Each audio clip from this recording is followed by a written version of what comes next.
क्या आप जानते हैं कि दुनिया की कुल जनसंख्या का मात्र 0.24% यहूदी समुदाय से आता है, फिर भी वे वैश्विक अरबपतियों का 30% से अधिक प्रतिनिधित्व करते हैं।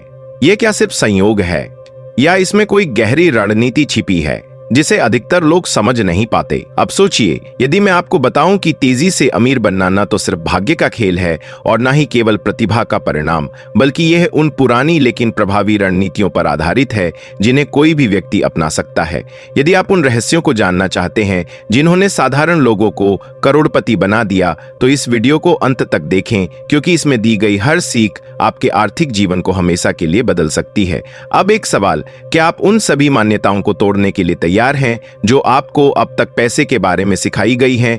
बचपन से ही यहूदी समुदाय अपने बच्चों को सिखाता है कि पैसा कोई अंतिम लक्ष्य नहीं, बल्कि एक साधन है। सच्चाई यह है कि सिर्फ एक आय स्रोत पर निर्भर रहना ऐसा ही है जैसे कीचड़ पर घर बनाना, एक अस्थिर नींव जो कभी भी ढह सकती है। सर और लेटर का यह दृष्टिकोण पूरी तरह से धन को देखने के पारंपरिक नजरिए को बदल देता है, जहां अधिकतर लोग पैसे के पीछे भागते हैं जैसे वह कोई ट्रॉफी हो, वहीं यहूदी यह समझते हैं कि पैसा केवल एक उपकरण है जिसका उपयोग कुछ बड़ा बनाने के लिए किया जाना चाहिए। यदि आप सिर्फ धन कमाने के लिए काम कर रहे हैं तो आप गलत दिशा में जा रहे हैं। अब एक क्षण के लिए सोचें, आप वास्तव में क्या हासिल करना चाहते हैं? वित्तीय सुरक्षा, स्वतंत्रता, एक सफल व्यवसाय, समाज पर प्रभाव? यदि आपके पास इन सवालों के स्पष्ट उत्तर नहीं है तो आप बस प्रवाह के साथ बह रहे हैं, बिना किसी दिशा के। और जब किसी के पास दिशा नहीं होती तो वह या तो रुक जाता है या गोल गोल घूमता रहता है। अब देखते हैं कि यह व्यवहार में कैसे काम करता है। दुनिया के सबसे बड़े अरबपति अमीर बनने के लिए काम नहीं करते, बल्कि वे कुछ मूल्यवान बनाने पर ध्यान केंद्रित करते हैं। उदाहरण के लिए, वॉलमार्ट के संस्थापक सैम वॉल्टन केवल धन अर्जित करने के बारे में नहीं सोचते थे, बल्कि उन्होंने सबसे किफायती और व्यापक स्टोर नेटवर्क बनाने का सपना देखा था। उनका लक्ष्य था लोगों के जीवन को प्रभावित करना और उचित मूल्य पर उत्पाद उपलब्ध कराना। उनके इस दृष्टिकोण का परिणाम यह हुआ कि उन्होंने एक बहु अरब डॉलर का साम्राज्य खड़ा कर दिया। कल्पना कीजिए, यदि वे केवल अमीर बनने के बारे में सोचते तो शायद वे इतना प्रभावशाली और टिकाऊ व्यवसाय नहीं बना पाते।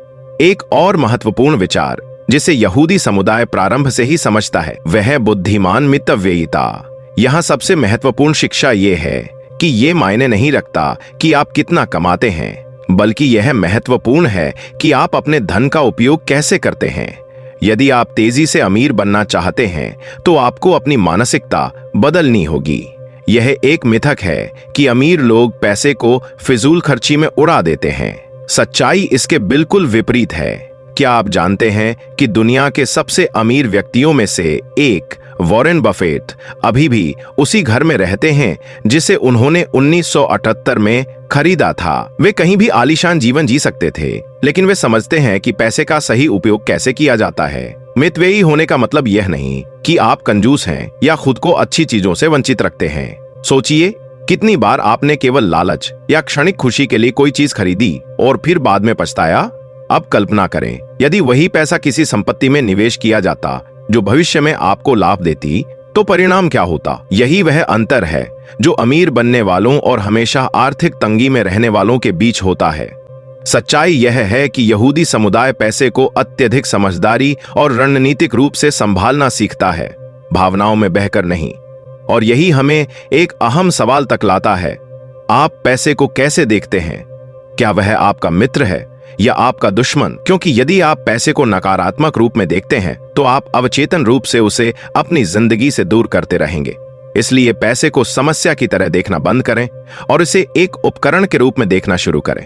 रणनीतिक बने, एक स्पष्ट उद्देश्य निर्धारित करें, अपने संसाधनों का प्रबंधन वैसे करें जैसे बड़े करोड़पति करते हैं। यही वह अंतर है जो उन लोगों में होता है जो अपनी पूरी जिंदगी आर्थिक संघर्ष में बिताते हैं और उन लोगों में जो वित्तीय स्वतंत्रता प्राप्त कर लेते हैं। राज निरंतरता में छिपा है। यदि आप हर महीने अपनी आय का सिर्फ 10% हिस्सा बचाकर उसे उन संपत्तियों में निवेश करते हैं जो आपको लाभ देती हैं, तो यह पैसा वर्षों में उस स्तर तक बढ़ सकता है जिसकी आप कल्पना भी नहीं कर सकते। लेकिन यदि आप केवल एक ही आय स्रोत पर निर्भर रहते हैं तो आप एक अत्यंत जोखिमपूर्ण स्थिति में होते हैं। यह उन सबसे बड़ी गलतियों में से एक है तो आप एक अत्यंत जोखिमपूर्ण स्थिति में होते हैं।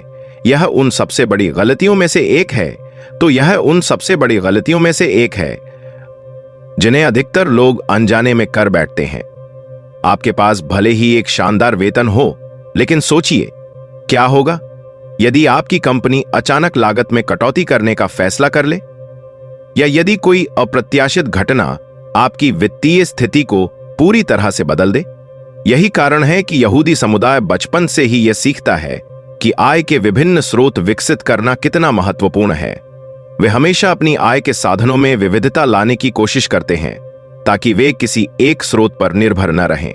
तो अब सवाल यह है, क्या आप इन रहस्यों को अपनाकर अपनी वित्तीय स्थिति बदलने के लिए तैयार हैं? अब एक क्षण के लिए सोचिए, आज आपके पास पैसे कमाने के कितने विकल्प हैं? यदि आपका उत्तर केवल एक है, तो आप एक बड़े जोखिम का सामना कर रहे हैं। वित्तीय स्थिरता और समृद्धि का असली रहस्य एक से अधिक आय स्रोतों का निर्माण करना है। यह निवेश, समानांतर व्यवसायों या उन कौशलों के माध्यम से हो सकता है जिन्हें आप पहले से जानते हैं और उन्हें प्रभावी रूप से मुद्रीकृत कर सकते हैं। एक वास्तविक उदाहरण लेते हैं, जेफ बेजोस। क्या वह दुनिया के सबसे अमीर व्यक्तियों में से एक इसलिए बने क्योंकि उनके पास एक अच्छी नौकरी थी? नहीं, उन्होंने अपनी यात्रा एक छोटे समानांतर व्यवसाय से शुरू की जो इंटरनेट पर किताबें बेचता था। समय के साथ उन्होंने इसे विस्तार दिया और इसे एक वैश्विक साम्राज्य में बदल दिया। अगर वे केवल एक स्थिर नौकरी में बने रहते तो शायद वे वहां कभी नहीं पहुंच पाते जहां वे आज हैं। यही विविधीकरण की असली ताकत है। विविधीकरण से आगे बढ़ते हुए एक और महत्वपूर्ण रहस्य है जिसे बहुत कम लोग समझते हैं। पैसा संबंधों के माध्यम से बहता है। यह केवल इस बारे में नहीं है कि आप क्या जानते हैं, बल्कि यह भी महत्वपूर्ण है कि आप किसे जानते हैं। यदि आप कर्ज में हैं, तो इसका समाधान है कि आप इसे रणनीतिक रूप से कैसे चुकता करें। असली रहस्य यह नहीं है कि आप एक ही बार में सब कुछ सीख जाएं, बल्कि यह है कि आप धीरे धीरे अपने ज्ञान का निर्माण करें। संबंध ही नए अवसरों, निवेश के अवसरों और रणनीतिक साझेदारियों की कुंजी हैं। आपने कितनी बार देखा है कि किसी ने एक शानदार नौकरी पाई या कोई बड़ी डील सिर्फ इसलिए बंद की क्योंकि वह सही लोगों के नेटवर्क में था? यह केवल संयोग नहीं है। अब मैं आपसे पूछता हूं, केवल सही लोगों को न जानने के कारण आपने कितने अवसर खो दिए हैं? कल्पना कीजिए कि यदि आप एक मजबूत और सुव्यवस्थित संपर्क नेटवर्क बनाना शुरू कर दें तो आपके जीवन में क्या बदलाव आ सकते हैं। नेटवर्किंग केवल एक औपचारिकता नहीं है, यह धन अर्जित करने के प्रमुख स्तंभों में से एक है। यह मत सोचिए कि नेटवर्किंग का अर्थ केवल विजिटिंग कार्ड का आदान प्रदान करना या लिंक्डइन पर लोगों को जोड़ना है। असली नेटवर्किंग का मतलब है प्रामाणिक संबंध बनाना, बिना किसी व्यक्तिगत स्वार्थ के दूसरों की मदद करना और उन स्थानों पर मौजूद रहना जहां संभावनाएं पैदा होती हैं। बाजार लगातार बदलता रहता है, नए अवसर सामने आते हैं और वे लोग जो तैयार होते हैं वे ही सर्वश्रेष्ठ परिणाम प्राप्त करते हैं। लेकिन शायद इस बिंदु पर आपके मन में यह सवाल आ सकता है, मैं शुरुआत कहां से करूं? महान अवसर शायद ही कभी बिना किसी कारण के आते हैं, वे रणनीतिक संबंधों के माध्यम से उभरते हैं और जब आप इस सिद्धांत को समझ लेते हैं तो आपकी वित्तीय वृद्धि गुणात्मक रूप से बढ़ जाती है। अब मैं आपसे एक और सवाल पूछता हूं, आपने कितने अवसर सिर्फ इसलिए छोड़ दिए क्योंकि आपको असफलता का डर था? कितनी बार आपने किसी निवेश, व्यवसाय या नए अनुभव से सिर्फ इसलिए दूरी बना ली क्योंकि आपको लगा कि यह गलत साबित हो सकता है? एक और महत्वपूर्ण बिंदु यह है कि नेटवर्किंग केवल प्रभावशाली लोगों को जानने तक सीमित नहीं है, बल्कि यह इस बारे में भी है कि आप उनके लिए कितने मूल्यवान हैं। रे डेलियो, ब्रिजवाटर एसोसिएट्स के संस्थापक, ने छोटी राशियों में निवेश करके दुनिया के सबसे बड़े हेज फंडों में से एक बनाया। अगर उन्होंने केवल पैसा बचाकर रखा होता और उसे सही ढंग से निवेश नहीं किया होता तो वे कभी भी अपनी मौजूदा स्थिति तक नहीं पहुंच पाते। अपने आप से पूछिए, आप अपने आसपास के लोगों के लिए क्या मूल्य जोड़ सकते हैं? आप उनकी मदद कैसे कर सकते हैं, योगदान कैसे दे सकते हैं और प्रामाणिक संबंध कैसे बना सकते हैं? जब आप इस दिशा में काम करना शुरू करेंगे तो अवसर स्वाभाविक रूप से आपके पास आने लगेंगे। लेकिन शायद अब भी आप सोच रहे हैं यह सब बहुत मुश्किल लग रहा है, मैं किसी प्रभावशाली व्यक्ति को जानता भी नहीं। और यही वह सोच है जहां ज्यादातर लोग खुद को हतोत्साहित कर देते हैं। सच यह है कि आपको पहले से शीर्ष पर होने की जरूरत नहीं है ताकि आप एक अच्छा नेटवर्क बना सकें। आप वहीं से शुरुआत कर सकते हैं जहां आप अभी हैं। अपने मौजूदा संपर्कों को पहचानें और उन्हें मजबूत करें। विभिन्न कार्यक्रमों, समूहों और व्यावसायिक बैठकों में भाग लें। उन स्थानों पर मौजूद रहें जहां सफल लोग होते हैं। सुनने की कला सीखें, ज्ञान ग्रहण करें और खुद को एक ऐसे व्यक्ति के रूप में प्रस्तुत करें जो हमेशा सीखने और बढ़ने के लिए तैयार है। यदि आप अभी भी इन रणनीतियों की ताकत को लेकर आश्वस्त नहीं हैं, तो मार्क जुकरबर्ग का उदाहरण ले। उनका एक शानदार विचार था, लेकिन वह इसे अकेले साकार नहीं कर सकते थे। उन्होंने एक ऐसा नेटवर्क तैयार किया जो समान रूप से महत्वाकांक्षी और प्रतिभाशाली लोगों से भरा था। इस सहयोग और समर्थन ने फेसबुक को एक वैश्विक शक्ति में बदल दिया। धन केवल अकेले परिश्रम से नहीं बनता, बल्कि यह सही साझेदारी, सहयोग और समर्थन से बनता है। मेरी अपनी वित्तीय यात्रा में भी मैंने एक निवेश किया जो शुरुआत में बहुत लाभकारी प्रतीत हो रहा था। मैंने एक महत्वपूर्ण राशि इसमें लगा दी, लेकिन अनुभव की कमी के कारण लगभग सब कुछ खो दिया। यह मेरे लिए एक बड़ा झटका था, लेकिन मैंने इस असफलता से हार मानने के बजाय यह विश्लेषण किया कि मैंने कहां गलती की। मैंने समझा कि मुझे क्या सुधार करने की जरूरत है, और फिर मैंने अपने आसपास ऐसे लोगों का नेटवर्क बनाया जिनकी क्षमताएं मेरे लक्ष्यों के अनुकूल थीं। इस नेटवर्क ने मुझे नए अवसर दिए, मेरी गलतियों को ठीक करने में मदद की और मेरे दृष्टिकोण को व्यापक बनाया। यही कारण है कि मैं आपको यह समझाने की कोशिश कर रहा हूं, आपका नेटवर्क ही आपकी नेटवर्थ है। अब मैं आपसे एक महत्वपूर्ण प्रश्न पूछता हूं। कितने अवसर केवल इसलिए आपके हाथ से निकल गए क्योंकि आप यह सोचते रहे कि किस्मत खुद चलकर आपके दरवाजे पर दस्तक देगी? अक्सर लोग मानते हैं कि पैसे को बचत खाते में डालकर रखना ही वित्तीय समृद्धि की गारंटी है, लेकिन वास्तविकता इससे बिल्कुल अलग है। बिना किसी रणनीति के पैसे को निष्क्रिय छोड़ देना एक बहुत बड़ी गलती हो सकती है। अगर आपको अपने आर्थिक स्तर को ऊंचा उठाना है, तो आपको खुद आगे बढ़कर पहल करनी होगी। नए आय स्रोत तैयार करने होंगे, अपने संपर्कों का दायरा बढ़ाना होगा और उन अवसरों के प्रति सतर्क रहना होगा जो आपके आसपास लगातार उभर रहे हैं। अब एक और सवाल, क्या आप जीवन भर पैसे के गुलाम बनकर बस अपने बिल चुकाने के लिए ही मेहनत करते रहना चाहते हैं, या फिर आप पैसे को अपने लिए काम करना सीखना चाहेंगे? क्योंकि सच यही है, जो व्यक्ति व्यवसाय और निवेश का खेल जीतता है वही संपत्ति का स्वामी बनता है। अगर आपकी आमदनी का बड़ा हिस्सा खर्च हो जाता है और कोई वित्तीय योजना नहीं है, तो यह एक खतरनाक स्थिति हो सकती है। यही कारण है कि अधिकतर लोग कड़ी मेहनत तो करते हैं, लेकिन आर्थिक रूप से स्थिर नहीं हो पाते। वे वेतन प्राप्त करते हैं और कुछ ही दिनों में उसे खर्च कर देते हैं, बिलों, मनोरंजन और अनियोजित खर्चों पर। यह चक्र महीने दर महीने, साल दर साल चलता रहता है।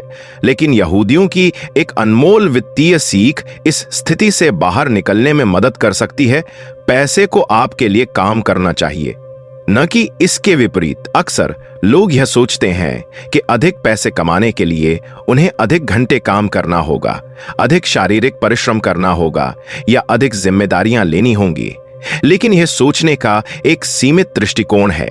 असल में आर्थिक समृद्धि का असली रहस्य यह है कि आप पैसे को इस तरह से व्यवस्थित करें कि वह अपने आप अधिक पैसा उत्पन्न करे, बिना आपकी निरंतर सक्रिय भागीदारी के। एक महत्वपूर्ण बात हमेशा याद रखें, कोई भी व्यक्ति आपसे वह ज्ञान नहीं छीन सकता जो आपने प्राप्त किया है।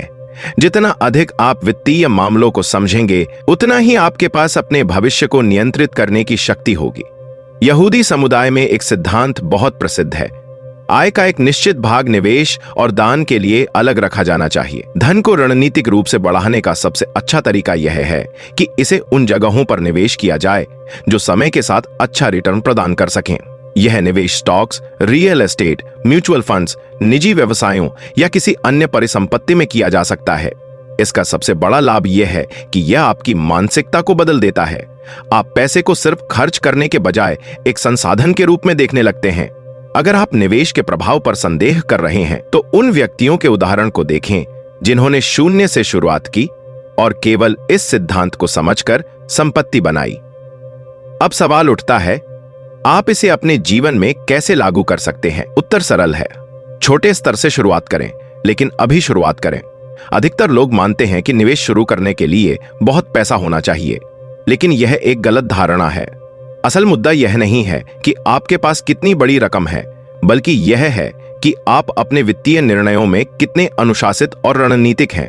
अगर कोई व्यक्ति कुछ हजार रुपए को ठीक से प्रबंधित नहीं कर सकता तो लाखों करोड़ों रुपए मिलने के बाद भी वही गलतियां दोहराएगा। यहूदी समुदाय अपने बच्चों को बचपन से ही वित्तीय साक्षरता की शिक्षा देता है। वे उन्हें सिखाते हैं कि धन को संभालना एक कौशल है जिसे कोई भी सीख सकता है, बस मानसिकता को बदलने की आवश्यकता है। अब चुनाव आपका है, लेकिन एक बात तो निश्चित है, दुनिया के सबसे अमीर लोग केवल कड़ी मेहनत करके वहां तक नहीं पहुंचे, बल्कि उन्होंने पैसे के खेल को समझा और इसका उपयोग एक साधन के रूप में किया। अगर वे ऐसा कर सकते हैं तो आप भी कर सकते हैं। आपके और उनके बीच केवल एक अंतर है, ज्ञान और कार्यवाही। इस जानकारी के साथ आप क्या करेंगे? अधिकतर लोग वित्तीय सफलता के लिए सरकार, बाजार या अर्थव्यवस्था को जिम्मेदार ठहराते हैं, लेकिन असल में सबसे बड़ी बाधा हमारे अपने विचारों में होती है।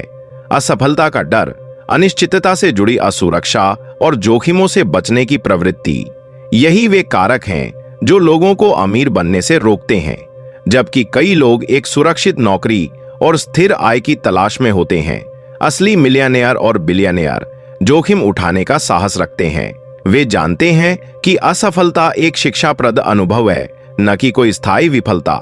जो व्यक्ति हारने से डरता है वह कभी भी सच्चे अर्थों में नहीं जीत सकता। जो लोग आर्थिक रूप से सफल होते हैं और जो लोग वित्तीय कठिनाइयों में फंसे रहते हैं, उनके बीच सबसे बड़ा अंतर यह होता है कि वे जोखिमों से कैसे निपटते हैं। अधिकांश लोग किसी भी प्रकार की हानि से डरते हैं और इसीलिए वे कभी भी बड़े अवसरों को नहीं अपनाते। लेकिन यहूदी समुदाय इस तथ्य को समझता है कि असफलता सफलता की प्रक्रिया का एक अनिवार्य हिस्सा है। यदि आप दुनिया के सबसे सफल व्यवसायियों, निवेशकों और उद्यमियों की जीवन यात्रा का अध्ययन करेंगे तो आपको एक स्पष्ट पैटर्न दिखाई देगा। वे सभी कठिनाइयों से गुजरे, गलतियां की और अनेक चुनौतियों का सामना किया, लेकिन उन्होंने हार मानने के बजाय इन बाधाओं का उपयोग अपने अगले स्तर तक पहुंचने के लिए किया। थॉमस एडिसन ने हजारों असफल प्रयास किए इससे पहले कि वे विद्युत बल्ब का आविष्कार कर सके। स्टीवन स्पीलबर्ग को कैलिफोर्निया फिल्म स्कूल ने 3 बार अस्वीकार कर दिया था, फिर भी वे दुनिया के सबसे महान निर्देशकों में से एक बने। एलोन मस्क ने भी कई असफल परियोजनाओं में लाखों डॉलर गंवाए थे, इससे पहले कि वे टेस्ला और स्पेस एक्स जैसी अरबों डॉलर की कंपनियां खड़ी कर सके। अब सोचिए, जब ज्यादातर लोग असफल होते हैं तो वे क्या करते हैं? वे हार मान लेते हैं, यह कहकर कि यह मेरे बस की बात नहीं, और फिर से एक सुरक्षित और आरामदायक जीवन में लौट जाते हैं। लेकिन सच यह है कि असफलता सफलता के विपरीत नहीं है, बल्कि यह उसी प्रक्रिया का एक महत्वपूर्ण हिस्सा है। जो लोग वास्तव में अमीर बनते हैं और जो वहीं रुक जाते हैं, उनके बीच का मूलभूत अंतर यह है कि वे असफलता को कैसे देखते हैं। संपन्न लोग असफलता को सीखने और आगे बढ़ने के अवसर के रूप में अपनाते हैं, जबकि साधारण लोग इसे एक नकारात्मक संकेत मानते हैं। मैंने खुद इस सच्चाई का अनुभव किया है। जब मैं असफल हुआ तो मैंने इसे एक सीखने के अवसर के रूप में लिया, अपनी गलतियों का विश्लेषण किया और अगली बार अधिक समझदारी से निर्णय लिया। कुछ वर्षों बाद इन्हीं सीखों ने मुझे एक बेहतरीन व्यावसायिक सौदा करने में मदद की, जिससे मेरी पूंजी कई गुना बढ़ गई। अगर मैंने अपनी पहली असफलता को अंतिम मान लिया होता तो मैं यहां तक नहीं पहुंच पाता। एक और बड़ा मानसिकता का अंतर यह है कि संपन्न लोग समझते हैं कि वित्तीय सफलता किसी एक बड़े निर्णय से नहीं आती, बल्कि यह समय के साथ किए गए छोटे छोटे समझदारी भरे फैसलों की एक श्रृंखला होती है। अगर आप यह सोचते हैं कि कोई चमत्कारी निवेश या त्वरित अमीरी का कोई शॉर्टकट है तो आप गलत हैं। असली सफलता अनुशासन, निरंतरता और हर गलती से सीखने की क्षमता से आती है। अब सवाल उठता है कि आप जोखिमों को बेहतर तरीके से कैसे संभाल सकते हैं? इसका उत्तर है अनुभव के माध्यम से। इसका मतलब यह नहीं है कि आप बिना सोचे समझे निवेश करना शुरू कर दें या अपनी सारी पूंजी किसी अनिश्चित योजना में लगा दें। इसका अर्थ यह है कि आपको नियंत्रित और विवेकपूर्ण जोखिम उठाने की आदत डालनी होगी। यदि आपने कभी निवेश नहीं किया है तो छोटी रकम से शुरुआत करें। यदि आपको उद्यमिता से डर लगता है तो एक साइड प्रोजेक्ट शुरू करें। यदि आपको सार्वजनिक रूप से बोलने में डर लगता है तो पहले छोटे समूह के साथ अभ्यास करें। महत्वपूर्ण यह है कि आप अपने आराम क्षेत्र से बाहर निकलने की आदत डालें और अनिश्चितता को संभालना सीखें। एक और महत्वपूर्ण बात यह है कि जितना अधिक आप जोखिम उठाते हैं, उतना ही आप उनके साथ सहज हो जाते हैं। समय के साथ जो पहले डरावना लगता था वह स्वाभाविक लगने लगता है। यहूदी परिवारों में बच्चों को छोटी उम्र से ही यह सिखाया जाता है कि गलती करना कोई बुरी बात नहीं है, बल्कि यह सीखने का एक अनिवार्य चरण है। दूसरी ओर कई संस्कृतियों में यह धारणा होती है कि गलती करना शर्मनाक है और यह असफलता का प्रतीक है। यही मानसिकता का अंतर दीर्घकालिक परिणामों में बड़ा फर्क लाता है। यदि आप वित्तीय स्वतंत्रता प्राप्त करना चाहते हैं तो आपको अपनी सोच बदलनी होगी। आपको जोखिमों को समझदारी से प्रबंधित करना सीखना होगा और सबसे महत्वपूर्ण यह स्वीकार करना होगा कि असफलता का अर्थ हार जाना नहीं है, बल्कि यह इस प्रक्रिया का एक आवश्यक हिस्सा है। जो लोग संपत्ति बनाते हैं और जो अपनी पूरी जिंदगी वित्तीय संघर्ष में फंसे रहते हैं, उनके बीच सबसे बड़ा अंतर ज्ञान है। धन हमेशा उन लोगों की ओर बहता है जो इसे समझदारी से प्रबंधित करना, बढ़ाना और सुरक्षित करना जानते हैं। सबसे बड़ी संपत्ति जो आपके पास हो सकती है वह कोई महंगा घर या आलीशान कार नहीं, बल्कि आपकी सीखने और वित्तीय ज्ञान को लागू करने की क्षमता है। सच्चाई यह है कि कोई भी जन्मजात पैसे प्रबंधित करने की कला नहीं जानता, लेकिन यहूदी समुदाय इस बात को अच्छी तरह समझता है कि यह एक कौशल है जिसे जल्दी सीखा जा सकता है और इसे अगली पीढ़ी को सिखाना चाहिए। यही कारण है कि समृद्ध परिवार पीढ़ी दर पीढ़ी समृद्ध बने रहते हैं, जबकि अन्य लोग लगातार आर्थिक संघर्षों के चक्र में फंसे रहते हैं। यही कोई संयोग नहीं है। वित्तीय शिक्षा एक पीढ़ी से दूसरी पीढ़ी तक संचारित होती है, जिससे निरंतर समृद्धि सुनिश्चित होती है। अब मैं आपसे पूछता हूं, आप अपने सप्ताह में कितनी देर पैसे के बारे में सीखने के लिए समर्पित करते हैं? यदि आपका उत्तर 1 भी घंटा नहीं है तो इसे तुरंत बदलने की जरूरत है। अमीरों और गरीबों के बीच असली अंतर यह नहीं है कि उनके पास कितना पैसा है, बल्कि यह है कि वे अपने पैसे के साथ क्या करते हैं। आपकी वित्तीय स्थिति को बदलने की कुंजी लगातार वित्तीय शिक्षा प्राप्त करने और उसे लागू करने में है। क्या आपने कभी सोचा है कि दुनिया की सबसे ज्यादा बिकने वाली किताबें वित्तीय शिक्षा पर आधारित क्यों होती हैं? क्योंकि जो लोग इसकी महत्वता समझते हैं वे इसे सीखने और लागू करने के लिए प्रतिबद्ध होते हैं। फर्क केवल किस्मत का नहीं होता, बल्कि यह इस बात पर निर्भर करता है कि आप क्या जानते हैं और क्या अपनाते हैं। लेकिन केवल वित्तीय ज्ञान प्राप्त कर लेना ही पर्याप्त नहीं है। सिर्फ धन संबंधी किताबें पढ़ना, निवेश पर वीडियो देखना या वित्तीय रूप से सफल लोगों को फॉलो करना तब तक व्यर्थ है जब तक आप इसे अपने जीवन में लागू नहीं करते। हमें अपनी वित्तीय आदतों को लगातार सुधारते रहना होगा। शुरुआत करें। यदि आपके पास अभी तक एक वित्तीय बजट नहीं है तो आज ही बनाएं। यदि आपने कभी निवेश नहीं किया है तो सरल और सुरक्षित निवेश विकल्पों पर विचार करें, जैसे कि इंडेक्स फंड्स या स्थिर आय वाले निवेश। सबसे महत्वपूर्ण यह है कि आप पहला कदम उठाएं और पैसे के बारे में सीखने की आदत डालें। और सबसे महत्वपूर्ण बात, यदि आप यह सुनिश्चित करना चाहते हैं कि आपके परिवार को कभी भी वित्तीय कठिनाई का सामना न करना पड़े, तो आपको अपने बच्चों को पैसे की समझ बचपन से ही विकसित करनी होगी। यदि अगली पीढ़ी को वित्तीय निर्णय लेने की समझ नहीं होगी तो आपकी संचित संपत्ति ज्यादा समय तक नहीं टिकेगी। यही कारण है कि यहूदी परिवारों में बच्चों को निवेश, उद्यमिता और धन प्रबंधन की शिक्षा छोटी उम्र से ही दी जाती है। कोई फर्क नहीं पड़ता कि आपकी वर्तमान आर्थिक स्थिति क्या है। वित्तीय शिक्षा एक ऐसा ज्ञान है जो किसी भी व्यक्ति के जीवन को पूरी तरह बदल सकता है, लेकिन इसका लाभ उठाने का केवल एक ही तरीका है। आपको इसे सीखने और उसे लागू करने का निर्णय लेना होगा।